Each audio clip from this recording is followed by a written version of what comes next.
We have walked with Job through the ashes. We have heard him curse the day of his birth and cry out against the silence of heaven. We have watched God answer from the whirlwind, not with explanation, but with revelation. Now we turn to a different kind of wisdom, the Psalms, Israel's prayer book, where the cries of the suffering become worship and the silence becomes holy ground. The Psalms are not arguments, they are songs. 150 poems gathered over centuries, sung in temples and homes, whispered in darkness and shouted on hillsides. They cover every emotion a human being can feel: joy and despair, trust and terror, praise and accusation. But here is what makes the Psalms different from Job. Job questioned from the ashes, alone, with no clear frame of reference. The Psalms speak from within a covenant relationship. Israel knows who God is. They know what He has promised. They know what He has done.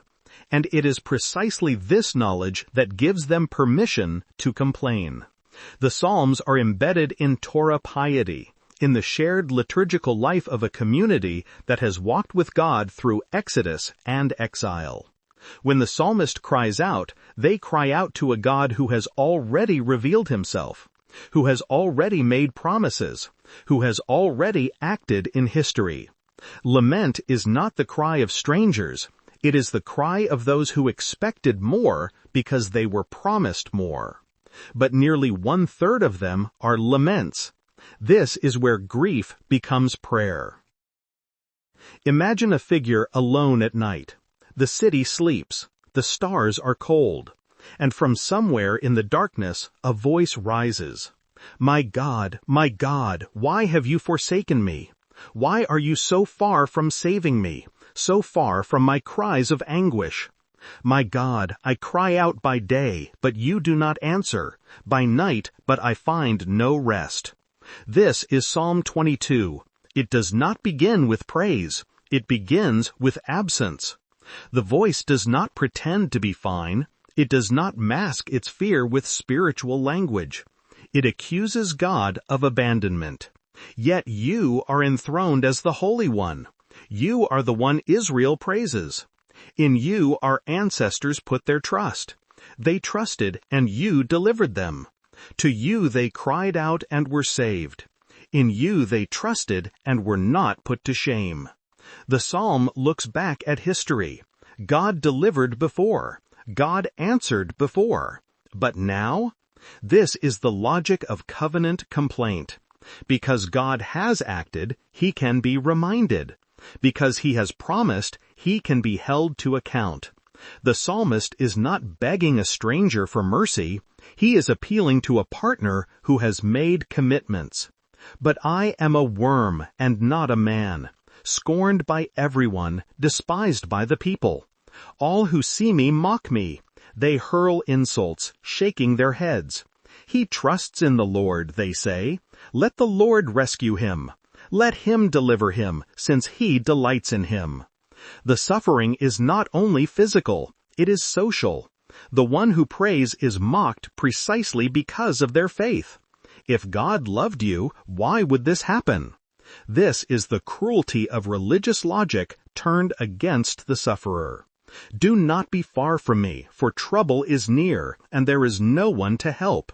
Many bulls surround me. Strong bulls of Bashan encircle me.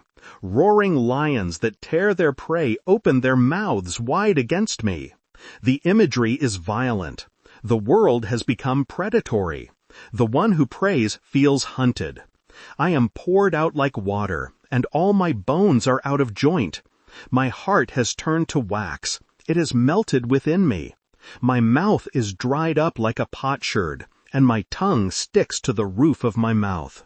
You lay me in the dust of death. This is the language of dissolution. The body is failing. The self is coming apart. Dogs surround me. A pack of villains encircles me. They pierce my hands and my feet. All my bones are on display. People stare and gloat over me. They divide my clothes among them and cast lots for my garment. The psalm descends into the darkest imagery: public humiliation, physical agony, the stripping away of dignity. But then, without warning, the tone shifts. But you, Lord, do not be far from me. You are my strength. Come quickly to help me. Deliver me from the sword, my precious life from the power of the dogs. Rescue me from the mouth of the lions. Save me from the horns of the wild oxen. The prayer has not been answered. The circumstances have not changed. But something has shifted inside. I will declare your name to my people. In the assembly I will praise you. You who fear the Lord, praise him. All you descendants of Jacob, honor him. Revere him, all you descendants of Israel.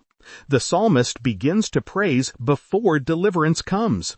This is not denial. This is defiance. A refusal to let despair have the final word.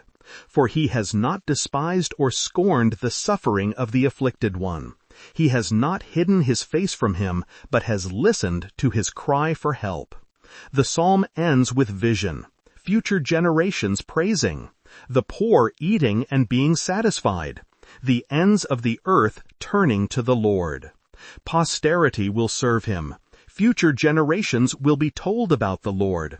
They will proclaim his righteousness, declaring to a people yet unborn, He has done it. He has done it. The words anticipate an ending not yet visible. They trust what cannot be seen. This is the structure of lament. It begins in darkness. It accuses. It cries out. And somewhere, somehow, it turns. Not all laments turn.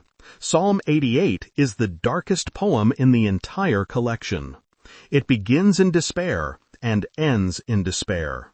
Lord, you are the God who saves me. Day and night I cry out to you. May my prayer come before you. Turn your ear to my cry. The opening sounds hopeful, but it is immediately swallowed. I am overwhelmed with troubles, and my life draws near to death. I am counted among those who go down to the pit. I am like one without strength. I am set apart with the dead, like the slain who lie in the grave, whom you remember no more, who are cut off from your care. The psalmist already feels dead, not dying, but dead, cut off from God's memory. You have put me in the lowest pit, in the darkest depths. Your wrath lies heavily on me. You have overwhelmed me with all your waves. This is not general suffering. This is suffering at the hands of God. The waves are God's waves. You have taken from me my closest friends, and have made me repulsive to them. I am confined and cannot escape. My eyes are dim with grief. I call to you, Lord, every day. I spread out my hands to you. Do you show your wonders to the dead? Do their spirits rise up and praise you? Is your love declared in the grave? Your faithfulness in destruction? Are your wonders known in the place of darkness? Or your righteous deeds in the land of oblivion? The questions are rhetorical. The dead cannot praise. If God lets the faithful die in despair, who will sing? But I cry to you for help, Lord. In the morning my prayer comes before you. Why, Lord, do you reject me and hide your face from me? There is no answer. From my youth I have suffered and been close to death. I have borne your terrors and am in despair. Your wrath has swept over me. Your terrors have destroyed me. All day long they surround me like a flood. They have completely engulfed me. And then the final line. You have taken from me friend and neighbor. Darkness is my closest friend. The psalm ends there. No turn, no resolution, just darkness.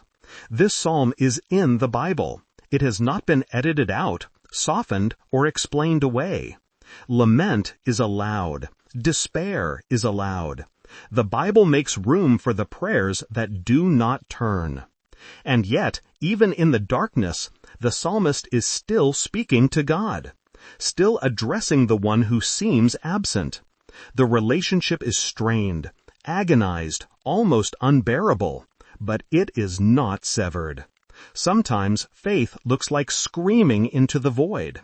Sometimes it looks like whispering, "You have taken everything, and I am still talking to you." There is another kind of lament, not personal, but national. The Psalm 137 is the cry of exiles. By the rivers of Babylon we sat and wept when we remembered Zion. There on the poplars we hung our harps. For there our captors asked us for songs. Our tormentors demanded songs of joy. "Sing us one of the songs of Zion," they said. How can we sing the songs of the Lord while in a foreign land? The question is not rhetorical, it is genuine. How